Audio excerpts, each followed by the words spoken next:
Hey cats, EDDBUD here, and in today's video I've got the results of a recent poll I ran in the community section of the channel. The biggest letdown shoes of 2021 so far, as voted by the viewers of course. Let's get to those letdowns right now.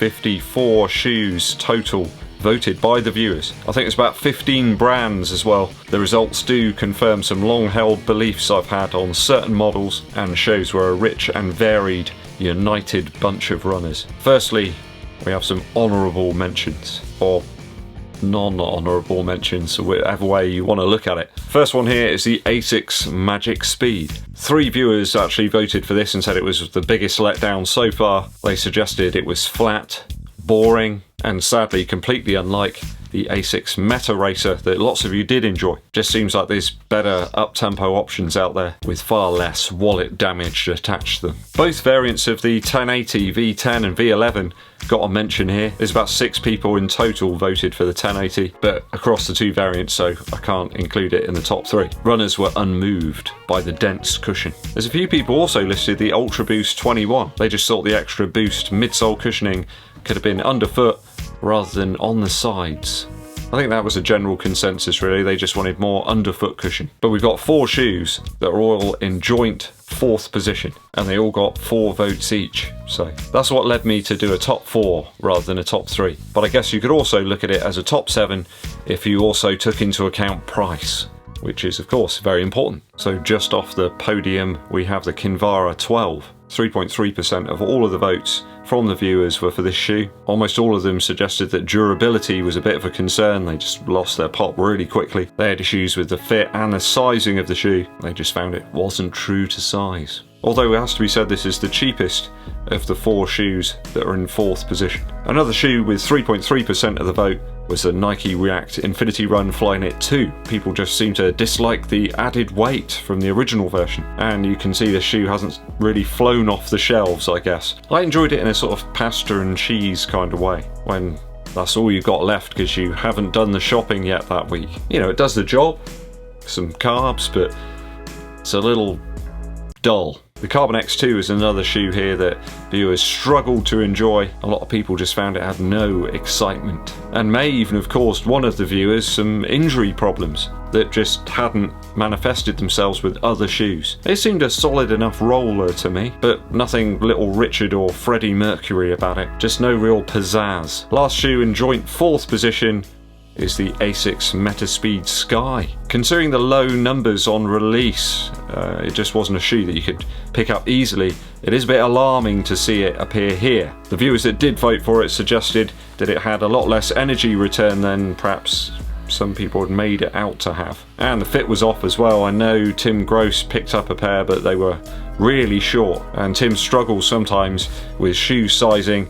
He has quite a large foot, and he found that even with the largest size available from Asics, it wasn't a goer, so he had to send them back. Asics tend to be a bit on the larger side as well, so perhaps this one we can say is not true to size. Those that did get the shoe on foot found it to be not all that forgiving, not in the same league as the next percent apparently, so that's a bit alarming. If you've got some different views on it, let me know in the comments guys. Okay, midsole mashers, we're on to the top 3 now. 6.6% of all of the votes went towards the Pegasus 37. Now you'll remember that this shoe appeared as position 9 in the recent viewers' most used shoes of 2021 so far. Here though, people only found it shined at faster paces, which moves away from the Pegasus real daily kind of pigeonhole. Some suggested that the only successful part of the shoe is really the outsole. People have resorted also to using them just for the gym, for everyday sort of stuff, and also they commented about the lockdown, which was probably my main issue with the shoe. The tongue was just too thin. That was the big bone of contention. The second shoe that's the biggest letdown of 2021 so far for you, the viewers, was the Nike ZoomX Invincible Run Flyknit. Now I do find it a little bit humorous that that's appeared on the 2nd position here. It had 8.2% of all of the votes. Those of you who checked out my recent video of the most used viewers' shoes of 2021 so far will note it's also in position 2 there. So it's certainly a shoe that either works for you or it doesn't. As divisive as a pot of Marmite, you could say, or perhaps anchovies or pineapple on a pizza. Some people just felt the shoe was far too squishy. I mean, there's a lot of Zoom X there, and it had a terrible cheap upper fit. I didn't like the upper at all. It just seems like an afterthought to me. A couple of viewers suggested it was almost impossible to get a good lockdown. They had to cinch the shoe up really tight, and the laces, those big thick things, were just useless and not up to the task. Also, they commented about the price and the value, I suppose, of what you get from the shoe. I mean, if you're going to use it as a daily shoe, £160 is a high price to pay. It must be noted though that the shoe seems to either really work for you or not. Nike shoes accounted for 36% of all of the votes in this poll, but no surprise to me that this shoe cropped up here at position 2. I am so tempted to just saw off part of the midsole, maybe this side section here, maybe pull some of the sponge out of the back here. I might do it. So this brings us to the top Letdown shoe of 2021 so far, and it's the Hoka One Mach 4. This had the most votes. 15.6% of all of the votes actually were for the Mach 4. People found it flat, nothing special, and the fit to be really lacking. I had to fool around with the fit, put some other laces in and stuff, but it seems okay to me. There's some decent energy return there, and it's nice and light. But it doesn't surprise me that it works for some people and not others. Some people suggested the shoe was overhyped and just didn't really live up to the hype. It's a solid daily shoe for me, but I'm still not exactly sure where it fits in. Is it supposed to be used for sort of faster daily runs? I certainly wouldn't want to use it as a sort of tempo shoe. I don't think it's breaking any new ground at all. That the Reebok Run Fast 2 didn't break last year, and the lockdowns are a lot better on that shoe. So there we go. The biggest letdown so far, as voted by the viewers of the channel, is the Mach 4. What do you think about the shoes in today's rundown, guys? Do you agree? Do you disagree?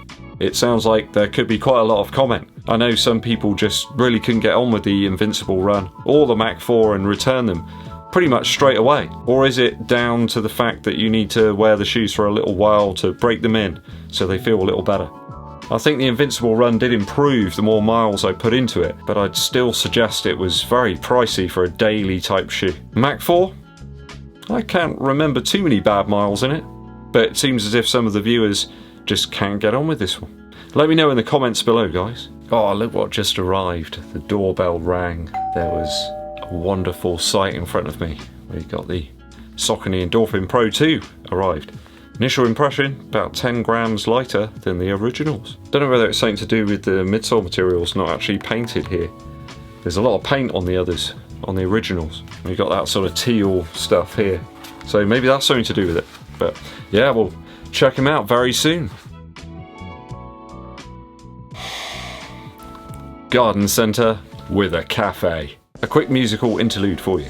Now, I know I've included this one a few times before, but the more and more I listen to it, the more and more I love it, and it's becoming one of those albums that I constantly go back to. And it seems to fit with the summer weather that we've got at the moment. Absolute Loser by Fruit Bats. I really love the beautiful, luscious acoustic guitars on None of Us, and Baby Bluebird is probably my favourite track on the album. It's got this wonderful, magical kind of vibe about it. The chord changes, the delivery, the vocals. And on Good Things Will Come to You, there's almost this floating kind of vibe. It feels like they've sprinkled magic dust all over the recording. It really is like that. There's a mystique about it. It Must Be Easy as well is one of those tracks you can imagine listening on a really easy run, where there's that heat haze round everywhere. You got a new pair of running shoes on, they feel really, really sweet, and the music's got the same kind of vibe. Light nectar just entering your ears. Yeah, check it out, Fruit Bats, Absolute Loser. Thank you for sticking with me to the very end of today's video. It's a bumper shoe day today. There's loads of shoes arriving, and it's rather exciting. I think there's some Jordan 6s, and I think there's some Adidas shoes as well turning up, so I better keep my ears open for the doorbell. No, it's alright. Thought I heard it again. If you haven't done so already, please do hit that subscribe button and click the bell below for notifications of when I launch those new videos for you. And it also helps the channel out a huge amount if you give this video a thumbs up, like, and share it with your running buddies. My name's EDDBUD, and I'll be seeing you.